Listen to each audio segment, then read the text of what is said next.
ژاپنی ها بر این باور هستند که مشتری یعنی خدا، یعنی در مرکزیت، محوریت و مرکز ثقل هر کسب و کاری مشتری قرار داره.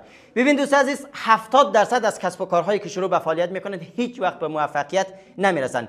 20% در طول 2 سال اول و 50% در طول 3 سال متبقی ورشکست میشن. حالا به نظر شما دوست عزیز، یک کسب و کار اگر بالای صدها هزار مشتری و میلیون ها مشتری در سطح بین الملل داشته باشه، آیا با ورشکستگی مواجه میشه؟ نه خیر.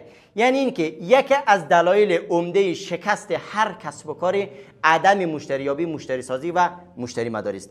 در سمیناری که تاریخ 16 اقرب روز جمعه قرار است برگزار شود در ارتباط با اصول مشتری مداری، مشتری سازی و مشتریابی، یعنی از سیر تا پیاز مشتری و مشتریابی قرار است بحث و گفتگو صورت بگیرد. و البته این سمینار برای همگی نیست، خصوصا برای کسایی که زمان حرف از آموزش و سمینار و بحث و کتاب میشه، اینا دیگه نه وقت دارن نه حوصله دارن. اینا دقیقاً همون کسایی هستن که در مسیر تلف میشه. و خصوصا این سمینار برای کسایی هست که بر حسب اصل پارتو قرار است جزو 20 بهترین باشه. پس اگر دوست داری که 80% از پول بازار را به جیب بزنی و جزو 20 بهترین باشی یا جزو 20% باشی بر اساس اصل پارتو، پس این سمینار برای توست. موفق، سلامت، کامگار باشی.